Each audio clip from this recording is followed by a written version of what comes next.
अस्सलाम वालेकुम दोस्तों। पाकिस्तान जनूबी अफ्रीका टेस्ट मैच एक बहुत ही दिलचस्प मोड़ में आ चुका है। अगरचे बहुत से फैंस को नाराजगी होगी कि पाकिस्तान 167 पर ऑल आउट हो गया, भरोसा नहीं किया जा सकता। बल्कि मैं बहुत से दोस्तों का देख रहा था, उन्होंने स्टेटस लगाया था कि डूबी हुई रियल स्टेट का भरोसा किया जा सकता है पाकिस्तान की बैटिंग ऑर्डर का नहीं। बट मुझे लगता है कि थोड़ा टफ भी था और खैर पाकिस्तान को 109 रन जो फर्स्ट इनिंग में एडवांटेज मिला था, उस वजह से शायद हल्के से कंप्लीसेंट भी थे। मगर बाबर आजम ने थोड़ी सी बेहतर इनिंग जरूर खेली, 50 को कन्वर्ट नहीं कर पाए, 42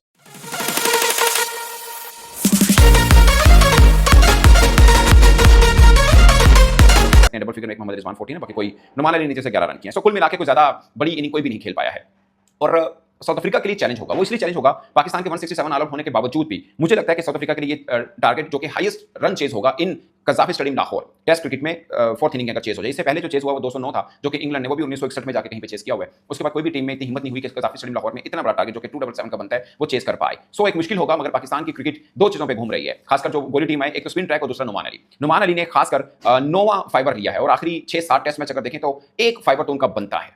और एक नौ फाइबर उन्होंने लिए, 9 बार उन्होंने 5 विकेट्स लिए हैं। उसके अंदर 7 बार पाकिस्तान में लिए हैं, एक बार श्रीलंका में लिया है, एक बार जिम्बाब्वे में लिया है। मगर एक डेकोरेटेड और स्पिनर्स के तौर पर पाकिस्तान टेस्ट टीम का वो हिस्सा है और इनके ऊपर ही बैंक करके, वैसे तो साजिद खान भी है मगर बेशतर जो रोल है वो इनका ही बनता है, नुमान अली का। एजेड है, इनके ऊपर बहुत बात भी हुई मगर जबरदस्त किस्म की परफॉर्मेंस उनकी आ रही है। इन्होंने इकबाल कासिम साहब पे, जो कि पाकिस्तान के लेजेंडरी लेफ्ट आर्म स्पिनर है, उनका रिकॉर्ड तोड़ा है और इनफैक्ट पाकिस्तान के पहले लेफ्ट आर्म स्पिनर बन चुके हैं जिन्होंने 9 फाइबर लिए और इस तरह की परफॉर्मेंस उन्होंने दिखाई है। ये एक खास बात है। आखिरी 6 में हर एक इनिंग में, हर एक मैच में फाइबर उनका जरूर है और ये 4th बॉलर है world wide in the history of test cricket जिसने आखिरी लगातार 6 टेस्ट मैच में हर में 5 लाजमी विकेट्स ली हों, जो कि अपने तौर पे बहुत खास बात है। मगर एक चीज नोट करनी है, पाकिस्तान ना, हम तनकीद करते हैं पाकिस्तान को सिस्टम के ऊपर के बड़ी जल्दी डेब्यू करवाते हैं, मगर स्पिनर्स का डेब्यू पाकिस्तान के अंदर एक बड़ा सोच समझ के और नपा तुला किया जाता है, इसलिए हमारे स्पिनर्स की परफॉर्मेंस भी टेस्ट क्रिकेट में ओवरऑल बेहतर रहती है। मैं कुछ छोटी सी एग्जांपल देता हूं।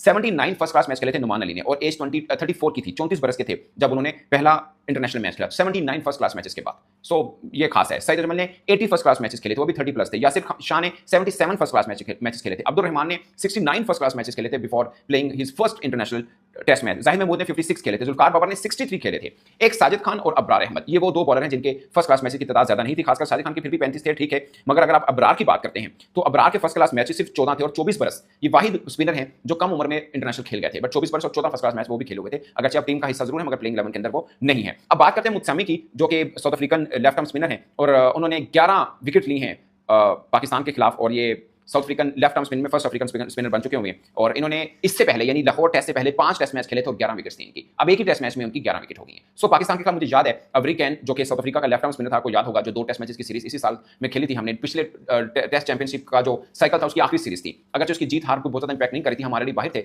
WCL के साइकिल से, मतलब फाइनल की दौड़ से, मगर हम 1-1 से वो सीरीज हारे थे। वहां पे भी वरी कैन ने 1-2 मैचेस में 19 आउट कर लिए थे। अभी इनका भी एक मैच पड़ा है, आई डोंट नो इस मैच का रिजल्ट क्या आता है। मुझे फेवरेट पाकिस्तान लग रहा है, मुझे लग रहा है कि पाकिस्तान के पास एक सीधी एक तरह से जीती हुई बाजी है, इसको हार जाना तो जीती हुई बाजी हारने वाला काम होगा। और वर्ल्ड टेस्ट चैंपियनशिप के चैंपियन है साउथ अफ्रीका और एक मोरल बूस्टिंग के लिए बहुत अहम है। मैं पहले भी कह चुका हूं, मैं अब भी कह रहा हूं कि WCL का साइकिल इस बार पाकिस्तान का इस तरह से तरतीब बन गया नेचुरली कि आपके पास खुला चांस है कि आप फाइनल की दौड़ के लिए फेवरेट रह सकते हैं। ऑफ कोर्स अभी पहली सीरीज है, बल्कि पहला मैच है WCL साइकिल 2025 से 27 वाला, मगर बहुत सुनहरी चांस है। और दूसरी तरफ अगर आप अफ्रीका की टीम को देखें तो अफ्रीका के पास बहुत हल्का चांस है, क्योंकि उन्हें 3 एशियन टीमों के खिलाफ सीरीज खेलनी है, पाकिस्तान, इसके बाद उन्हें इंडिया जाना है, फिर उन्होंने श्रीलंका के खिलाफ भी खेलनी है और 2 मजबूत टीमों ने उनके घर में आके खेलना है, जिसमें एक ऑस्ट्रेलिया है, एक इंग्लैंड है। सिर्फ पूरे साइकिल में एक ठंडी सीरीज उनके लिए है, ठंडी मीन के, जिसमें वो फेवरेट कहे जा सकते हैं, वो बांग्लादेश ने अफ्रीका में जाके खेलना है। उसके अलावा कहीं पर उनके लिए राहत का सांस नहीं है।